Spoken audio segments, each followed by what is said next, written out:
Hi there.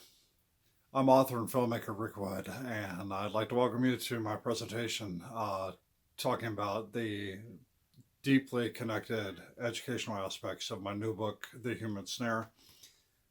That would be this wonderful graphic novel right here.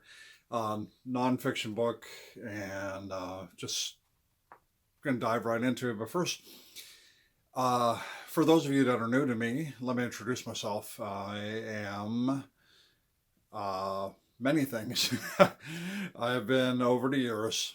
However, I am a combat veteran, a U.S. Army, having fought in the Persian Gulf War in 1991. Went on to the University of Texas after the Army. I studied anthropology and psychology. I eventually would end up as a long term substitute teacher in Orange County Public Schools, Orlando, Florida. And at the same time, I was working on my graphic art. I worked for the Walt Disney World Company for actually 7.5 years. And what ended up happening is eventually I went overseas. I worked as a civilian for the Department of Defense in Germany. And then I came back to the US and started working directly at that time in animal control, animal rescue as a animal cop here in Washington State. Um, incredible experience, difficult job, and probably one of the most underrated but important professions out there right now. And that led me to want to tell more of the stories behind the things that people take for granted. I started freelance writing for newspapers in 2005, and I got picked up almost immediately. In the very end of 2005, I was hired by the Whitby News Times as a staff reporter, and that started a whole chain of just moving from staff reporter assignments from one newspaper to another. I eventually would write for more than 15 publications. My last 2 years as a staff journalist happened while I was going deaf. I'm actually functionally deaf now. And it was a difficult transition because I actually covered the active duty units at the Joint Base Lewis McChord for the Tacoma News Tribune, and that involved going on embed assignments with the units, flying an aircraft, being around guns and explosive thingies. And it was a very hard transition while losing my hearing to go through all that at the same time. I gave up my full time staff position to transition to more of a visual journalist and moved to Florida. In 2011, I moved to Florida and became a documentary filmmaker. And all of my documentary films have centered on endangered species and animals. My first one, Journey Home, was about sea turtles. I did a great web series that helped change actually a couple local laws in Florida called Saving Sirenia about manatees. And then I moved back to Washington State in 2013 and started work on Fragile Waters, which became this really well received, epically well received film on the southern resident orcas here in Washington and the Chinook salmon. Uh, Immediately following that, I dove into something that I had seen while on location in California filming part of Fragile Waters. I came across the southern sea otter colony in Moss Landing, and and I learned some interesting things about their ecology and their bounce back from almost being extinct. I went back in 2015 and I began deconstructing Eden, uh, which became an award winning Rick can't talk today award winning film in its own right. I, at the same time, completed my second book, which was Rough Cut Lessons from Endangered Species. Kind of chronicled the behind the scenes story of all the documentary film work that I did and told a deeper uh, dive on the issues involved in those films. Because when you only have 50 minutes or you only have 30 minutes to tell a story visually, you have to leave out a lot. And there was a lot of great stories I still wanted to tell. This all happened all the way up until about 2016, 2017. I completed writing Rough Cut in 2017. And suddenly a few stories emerged into the consciousness of the news, and one of those was the killing of a lion in Zimbabwe. The name was Cecil, and it resonated with me on a certain level because I'd known about Cecil for a while because there were a lot of studies done. It was a very well studied lion. It was collared with a tracking device, and so scientists have been studying Cecil for 2 decades. And Cecil was lured out of a protected area and basically killed for a trophy hunt by an American dentist for an obscene amount of money. And it made me start to question further because I'd already been working on so many different projects that brought up the question of animals as commodities. You know, when I talked about fragile waters with the southern orcas, southern resident orcas, and Chinook salmon, and you talk about whales being taken from the wild and brought into captivity to be put on display, and they become commoditized, and how that actually really precipitously affected their decline and in the 1970s and late 60s. And when you think about African lions or you think about African elephants, you think about the animals that as a child you grew up with the nighttime stories and the children's books and National Geographic and all these things that make it seem like this world is full of this cornucopia, endless bounty of animals. And when you come up against stories like Cecil, where you realize that even the most revered of these animals are pretty much a trade-off for money. It gets the gears turning into what exactly drives that. So Cecil was a marginal case of poaching. And in a very technical sense, it was absolutely poaching. And then there are some legal sides of it that allowed the American dentist who paid for this hunt to go unpunished because his side of it, of course, was considered not to be poaching. And in seeing that story, it kind of lit a fire that I wanted to get out there in the world and start to dive deeper into the connection of human beings and the animals that are used as commodities and trafficked and traded and poached for various reasons, some that I already understood, and then some that I would learn during those trips. So let's dive into the human snare.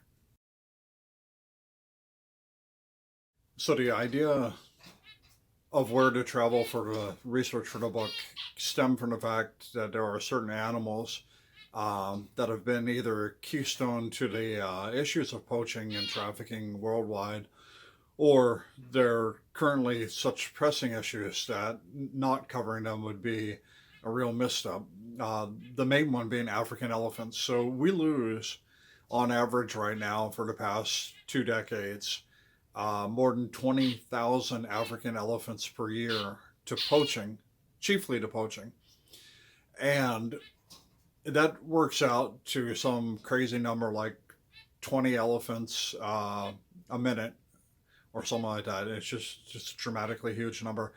And it at times is actually much higher. In 2016, the census that was done actually came up with a figure of about 30,000 elephants that have been poached or killed that year. And when you think about that in terms of tens of thousands of a megafauna like the African elephant, you're talking about this substantially large animal removed from different ecosystems. And it has a profound ripple effect to the ecosystem, and then further afield to biodiversity in all the ecosystems in which animals migrate through that are affected by the lives of elephants. Elephants have behaviors that help to spread the seeds of different plants. They grow, but just from being part of their body, being stuck to their body, so to speak. they're able to move seeds out of a small geographic area to a larger one. Very much responsible for the grasslands of the savanna, the trees, all of these flowering plants that that elephants come in contact with because of their bodies, their trunks, their feet, and their dung. You know, and it's what happens. It's in their poo. So the loss of these animals is so damaging that I centered on the idea of going to East Africa for the first part of the book and to build kind of the system of which I would go for research. I initially made contact with different organizations, animal welfare organizations, anti-poaching organizations, to spend time with the people that see the effects of poaching and wildlife trafficking. And then I made a list of kind of, well, if I get these people, who's on my wish list? And always at the top of that, but never something that I thought would actually happen. You know, it had very little probability of materializing. Was actually being able to sit down and talk with poachers in Africa, and incredibly, I would get the opportunity. I met three different poachers that sat down and talked with me, pretty openly, and some, of course, said it's something that they used to do that they were no longer a part of. But I did meet one man who was actually very proud of the role that he played in helping to manage rice fields near Kilimanjaro by killing birds and monkeys that would come and decimate the crops. And the bulk of his payoff was the bushmeat that he would receive from killing these animals, some of which are endangered. I found all of these gentlemen, and it was all men that I met. I found all of these gentlemen to be pretty gregarious, not seedy, not criminalized, definitely poor, and a very, very much poverty-stricken people. So Tanzania being a starting point really started a genesis, the idea for the rest of the book that this wasn't a entrapment of animals alone. This wasn't a issue to animals alone, and it created the title, "The Human Snare."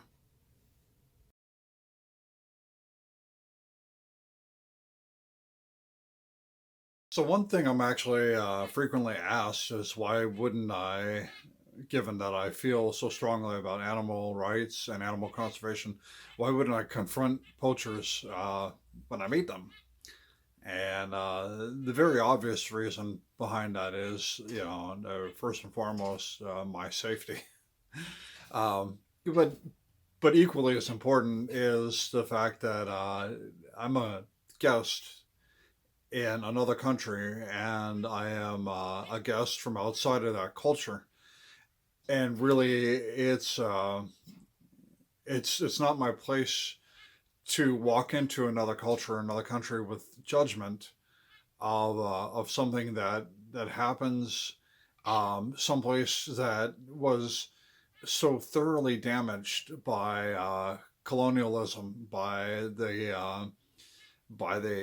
stripping away of their culture, the enslavement of people, the use of labor, economic slavery. These things are not only true in East Africa and many parts of the world that we look to as being the hotspots of poaching and wildlife trafficking, but they are continuing in the forms of economic slavery.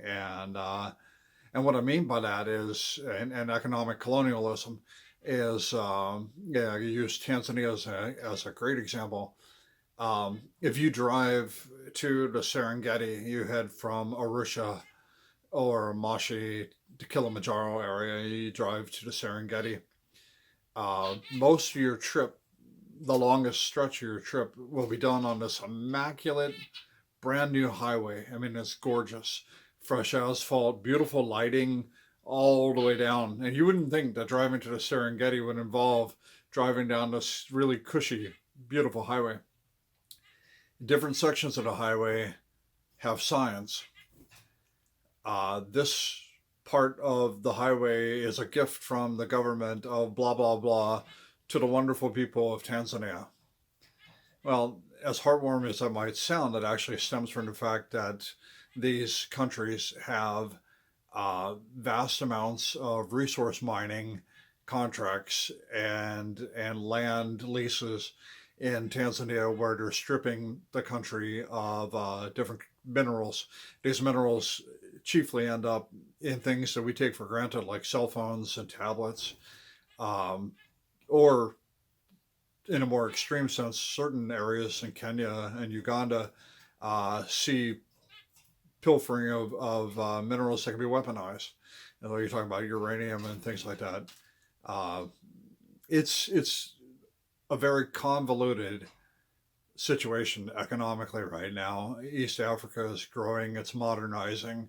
Tanzania and Kenya are definitely two countries that are on the move to not only be more self-sufficient, which they are for the most part, but also more affluent.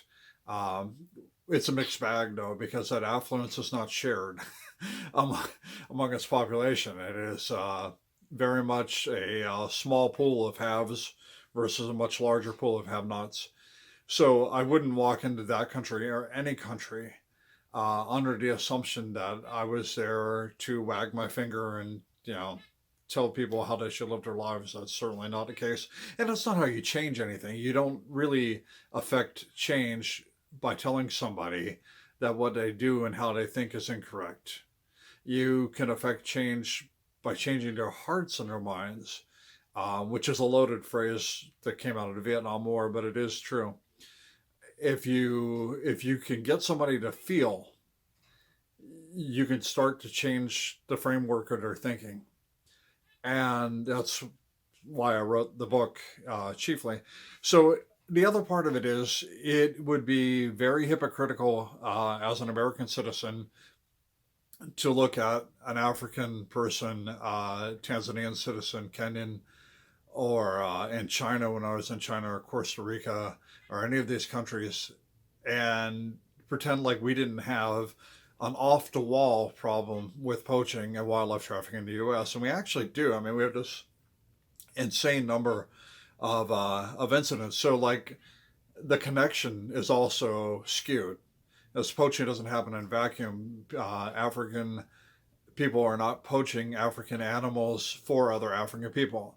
They are poaching animals and trafficking animals to sell them to foreign markets and foreign influence.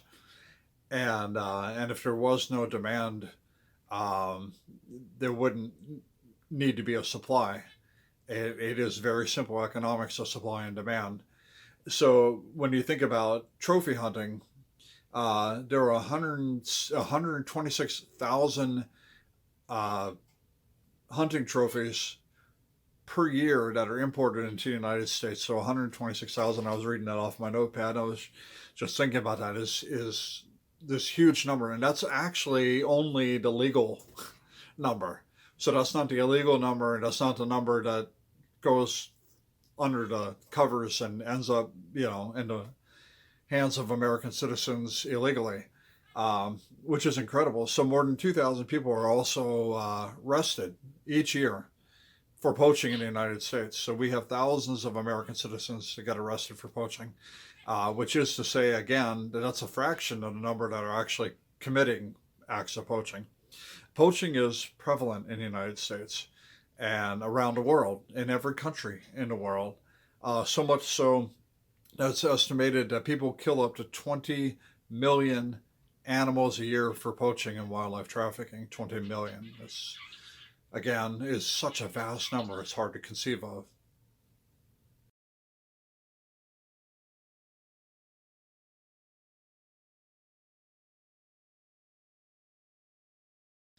Dive back into the book again, because the truth is, um, there were elements of the book that are a little bit subversive.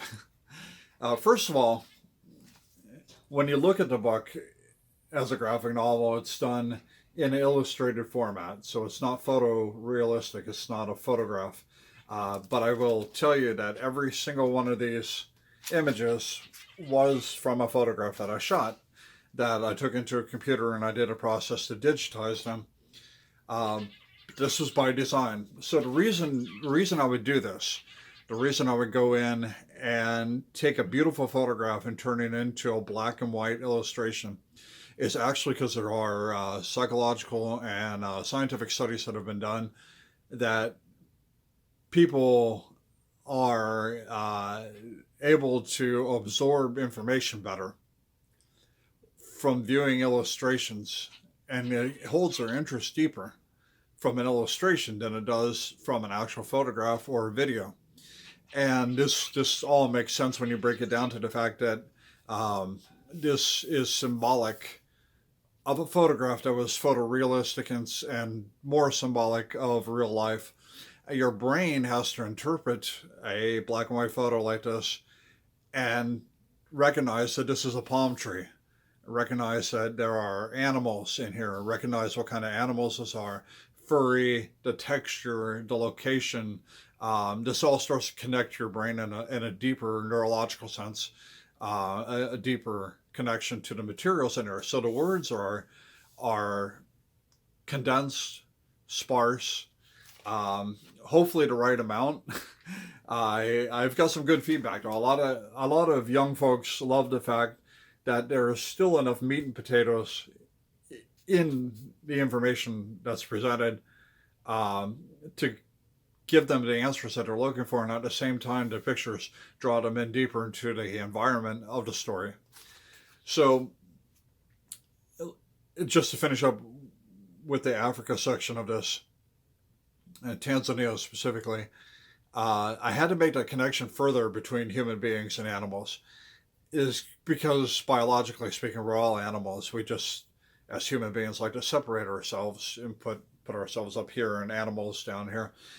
And the truth is, with things like climate change as a driving force of human migration, of famine, of extreme weather, and changes in urbanized populations, it also drives and has a connected effect to poaching, because you're pulling people out of agriculture because of prolonged droughts, especially in East Africa.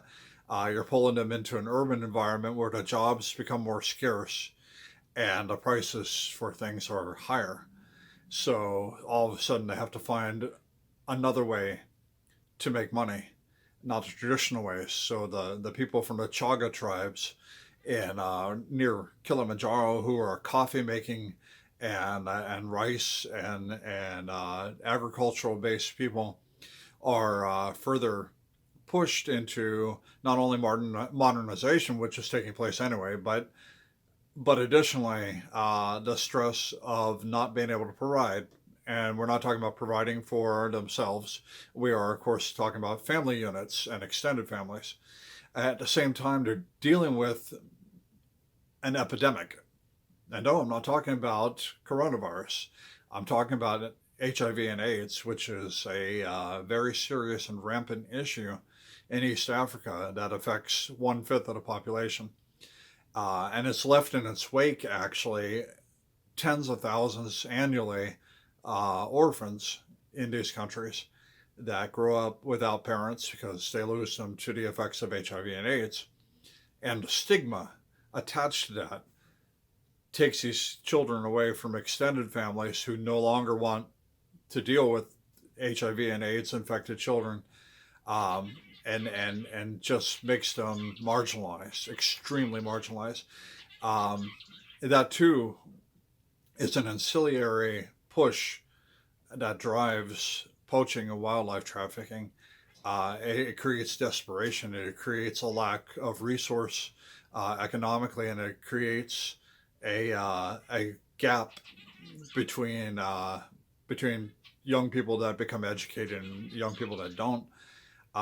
So in the book, you can follow how I spent time with orphans from HIV and AIDS, and how I spent time with grandmother and widows, and how not only did that affect me personally, but it got me thinking more about the cultural connections that are being severed at that point.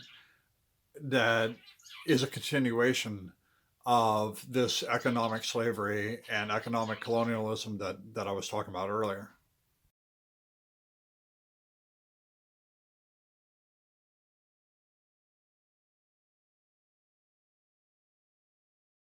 So let's get into the middle sections of the book and the connections that start to happen. So you take basically the driver being demand. You take that on a course that takes you from Tanzania, where the supply is. So in this case, let's think elephant. And what elephants are poached for is their tusk, which are made of a substance called ivory. And ivory has unique properties that make it both very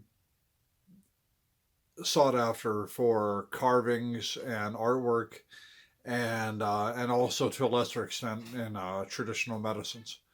So the uh, the fact that elephants that were killed in East Africa actually have to be moved and then processed in Asia is kind of interesting because it starts to connect a much broader range of people. So my next trip that I took for research was to go to China. Actually, specifically two different areas, to go to Beijing and Chengdu, and I wanted to actually see if they were selling ivory, or rhino horn, which is ground up and powdered and used as traditional medicine. Um, in any of the shops in such a metropolitan, upscale, modern city as Beijing, and I did. I came across it actually fairly easily. The rhino horn actually being the first one I came across. The ivory was a little more subtle. I took a Going to a couple antique stores to find ivory, which was labeled, to their credit, labeled as antique ivory, not recent. Could be true. Um, However, in spending time in Beijing, I also got to meet with some folks that worked previously as ivory carvers, and they now work on jade. So they were in a factory doing jade carvings, and I sat down and had tea with them. And through my guide, she was able to translate for me. I asked him about ivory and the difference between carving ivory and carving jade. I didn't want to get into the poaching or trafficking uh, on that particular trip. So they talked about the subtle differences. They talked about how, artistically speaking, they enjoyed carving ivory more than they liked carving jade. They didn't talk about the value of it, but in the shops where I did come across ivory, for instance, like a single chess piece of a pawn made out of ivory was labeled for what would equivalent to about $500 for one chess piece. So the pretty massive value still on ivory. In 2018, actually, China went ahead and banned the processing of illegal ivory and the sale of products from illegal ivory, and how that's being enforced. There's not a lot of numbers on yet, but I can tell you this much: it doesn't happen in a vacuum. Again, this all goes between supply and demand, and the truth is, and this is an important fact, the United States accounts for the number two consumer of illegal ivory in the entire world. So just behind Asia itself, the number two consumer in the entire world for this economy of poached ivory is the United States. Again, we remain connected. All these things, my trip did that. It took me through the connections from starting in the United States to East Africa to China, returning me to the United States.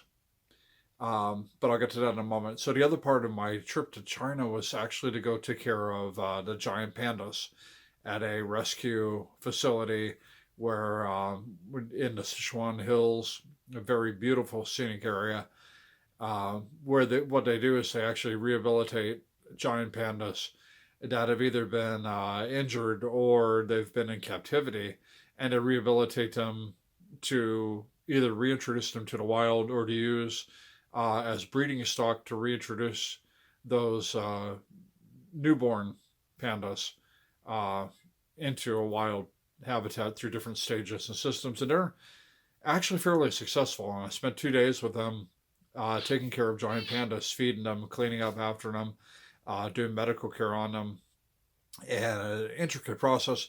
But it also taught me a lot about poaching.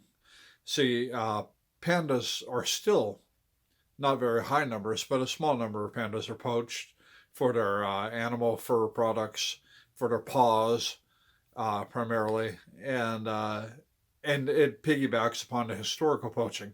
So pre-modern China, so pre-Mao Zedong, um, we're talking about all the way up until the 1930s. The pandas were heavily poached, and it was the number one factor for their decline at that point in time. And that was because there was a fascination in the Western world with the panda after a couple of Western explorers uh, hunted pandas and brought them home. The sons of President Roosevelt, a woman named Harkness, who actually brought back the first live panda and put on display in the United States, created a commodity for dead and live pandas to be trafficked out of China. What put a stop to that was World War II, and not in a good way.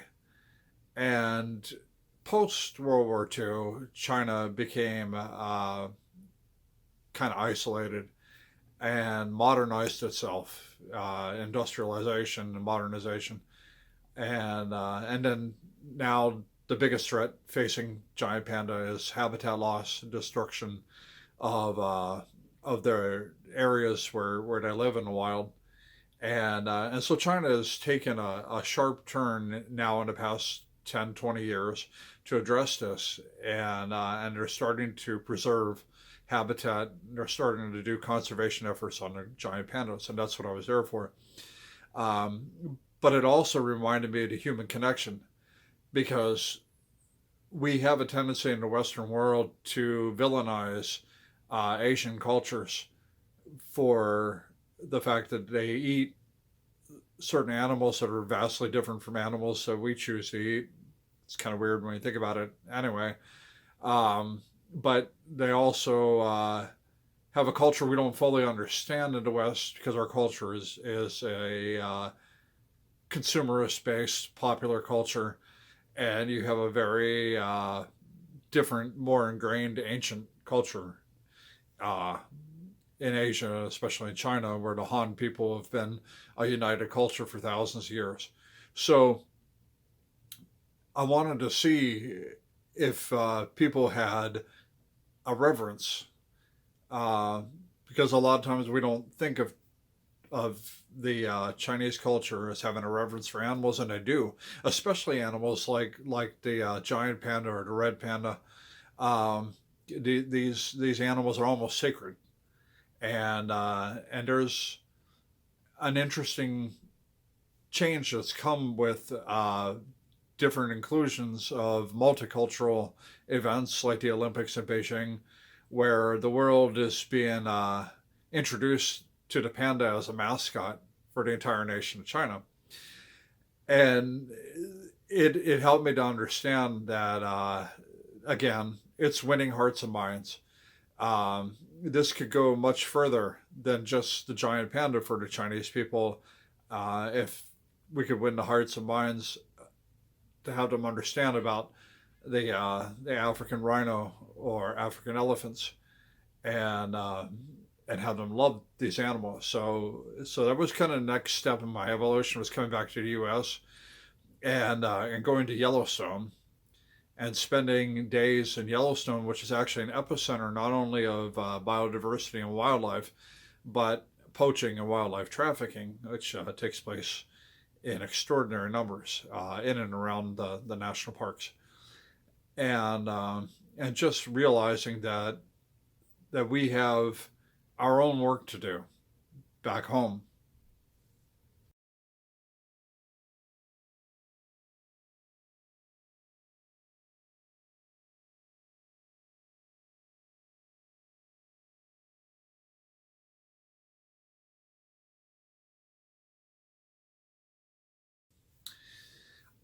I think I chose to end my travels with Costa Rica for two reasons. Number one, they're a great poster child of an area that's still struggling economically, and still struggling post colonialism, but it's an area that is succeeding at combating more and more wildlife trafficking and poaching.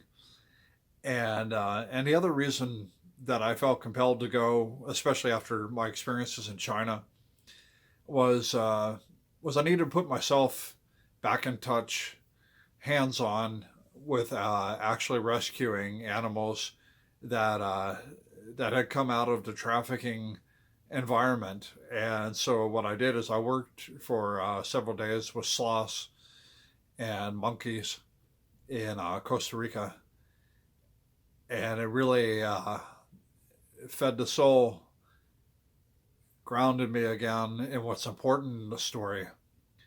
Um, that we're all in this together, animals, human beings, human animals. We don't exist in vacuums, and we're tied to one another. So what happens to one species will have an effect on the other. And and it's just a good reminder for that. I got back from Costa Rica, and all of a sudden the world changed. I think we know where this is going. The book actually ends with the pandemic. The pandemic. You know, it's going to have capital T and capital P. And it changed our world. It changed every culture in the world.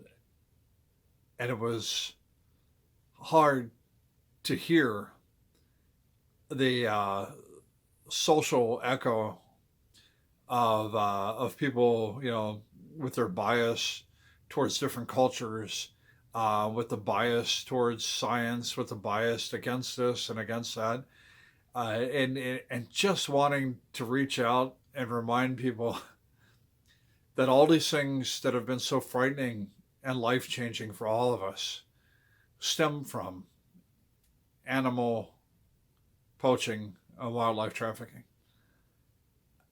They've narrowed it down to the most two likely suspects to either have been bats or pangolins, and pangolins, of course, coming from Africa. And pangolins have been poached all the way to the very brink of extinction now, and they're a delicacy. You know, you eat the meat, the scales.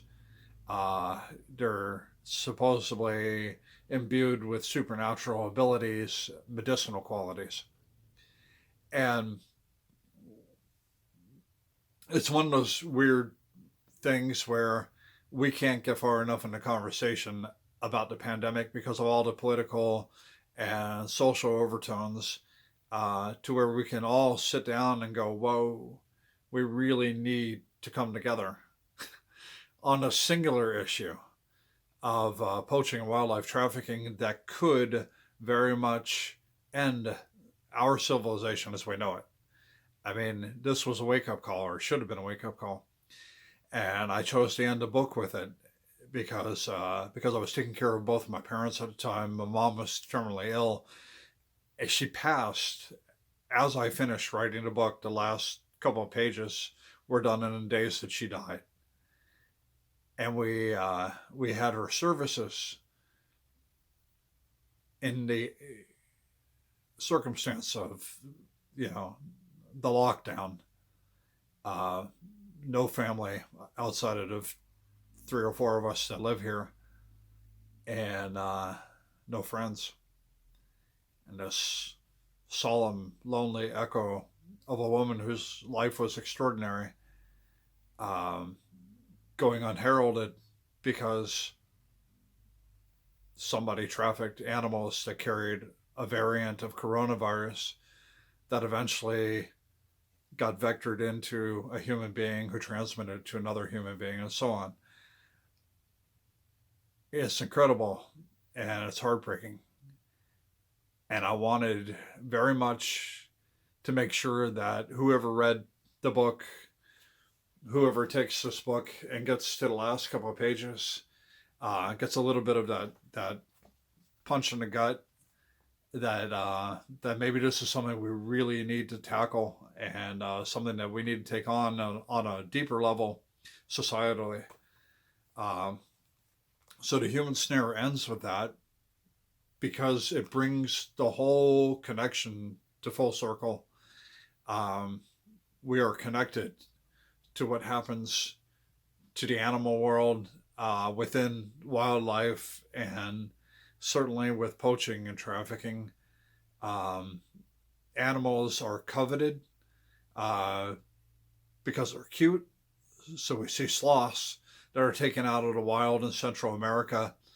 80% of the sloths that are actually removed from the wild die in transit while being trafficked because they're very temperamental, very susceptible, I should say, to changes in temperature and humidity and stress and diet, and they can't easily be taken and transported. And so there's this vast amount of sloths that die just in transit. But the payoff is so big that it's worth it to these traffickers and poachers that are out there to continue to do this. So I believe education is the key in this. And if nothing more than to start conversations on a platform that doesn't put any one culture on the top or on the bottom, but puts us all on equal footing. And it allows us to talk about these things as something that we're facing together. It's a connection of the human animal, the human culture as one unit. If we don't address this, we will see another pandemic. Uh, Certainly, it could be much worse than what we've seen already.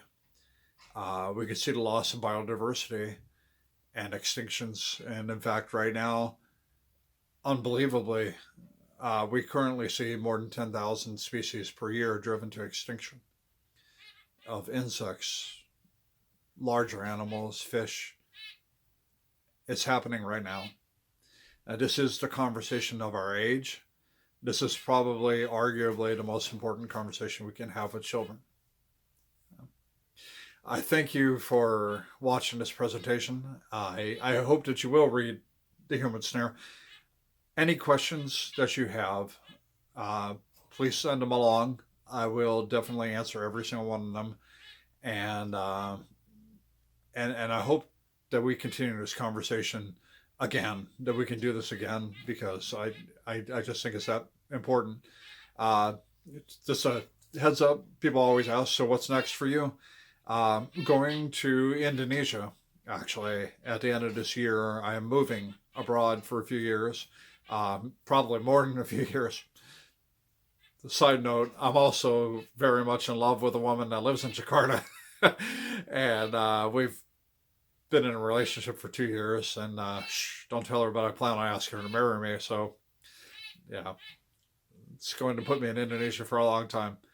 While I'm there, though, I have organizations that I'm already in contact with that, well, let's just say we're going to do good things.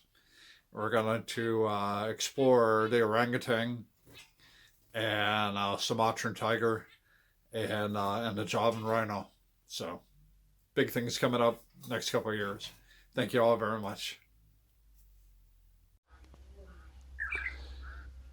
I think what defines Tanzania most is that it's not the differences, it's the actual similarities to any place in the world. The difference is the people, and the people here are, they're wonderful, a rich, rich culture of people. And yeah, it's just amazing.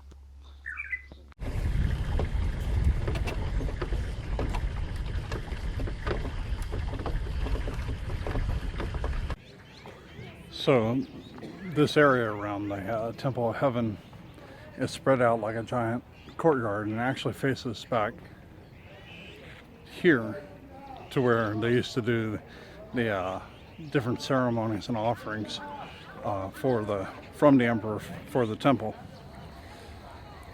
Well, what I like about this spot is I can actually hear the crickets chirping back there.